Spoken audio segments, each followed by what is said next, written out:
دنیا میں ہمیں کو کندھا میسر نہ ہوا، سو بروز حشر ہم خدا سے لپٹ کر روئیں گے۔ فلسطین تقریباً 4 صدیوں تک سلطنت عثمانیہ کا حصہ رہا۔ اس وقت یہاں مسلمان اکثریت میں تھے، مگر یہودی اور عیسائی بھی موجود تھے۔ فلسطین ایک پرامن خطہ تھا جس میں مختلف مذاہب کے لوگ ساتھ رہتے تھے۔ پہلی جنگ عظیم کے دوران سلطنت عثمانیہ شکست کھا گئی۔ 1917 میں برطانیہ نے فلسطین پر قبضہ کر لیا۔ 55% زمین اسرائیل کو، جو کہ اس وقت یہودی آبادی کا تقریباً 1/3 حصہ تھی، 45 زمین عرب فلسطینیوں کو۔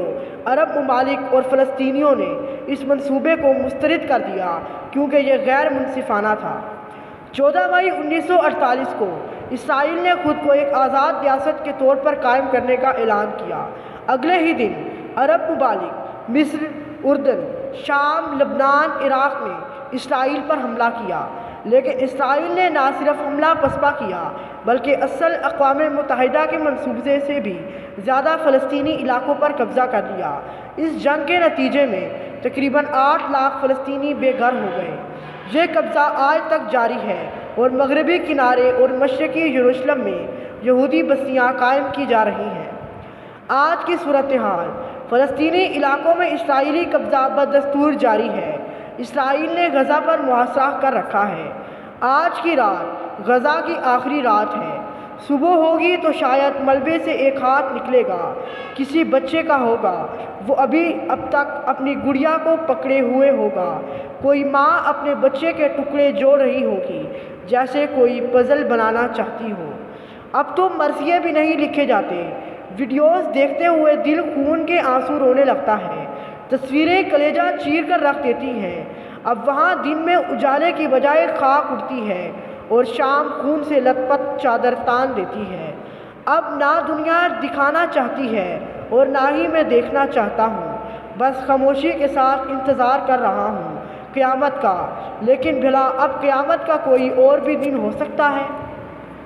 یہ لمحے تو قیامت سے بڑھ کر ہیں۔ ان کی ہولناکی کے سامنے ہیروشیما افسانہ ہے اور ہٹلر کا ظلم کسی کے دماغ کی اپج۔ سب جھوٹ ہے۔ سچ صرف یہی ہے کہ وہ دنیا جو کتے کی موت پر آسمان سر پر اٹھا لیتی ہے، آج معصوم بچوں کے چیتڑے اڑ رہے ہیں، ان کے کانوں پر جوں تک نہیں رینگ رہی۔ جنگ عظیم کے بعد دنیا نے کہا تھا کہ اب دوبارہ کبھی نہیں، مگر آج یہ سبق غزہ کی گلیوں میں اپنی آخری سانسیں گن رہا ہے۔ زمین پر اب انسان نہیں، بس درندے باقی رہ گئے ہیں، خون آشام درندے، وہ جو نوچ کھانے والے ہیں۔ انسانی حقوق محض ایک ڈرامہ ہے، ایک ڈھکوسلا۔ غزہ اس وقت انسانی ضمیر کا قبرستان ہے۔ تاریخ ہمیں کیسے یاد رکھے گی؟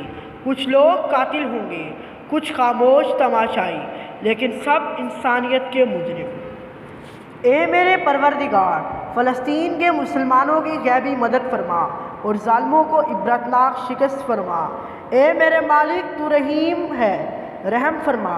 فلسطینی مسلمانوں پر اپنی رحمت فرما۔ آمین ثم آمین یا رب العالمین۔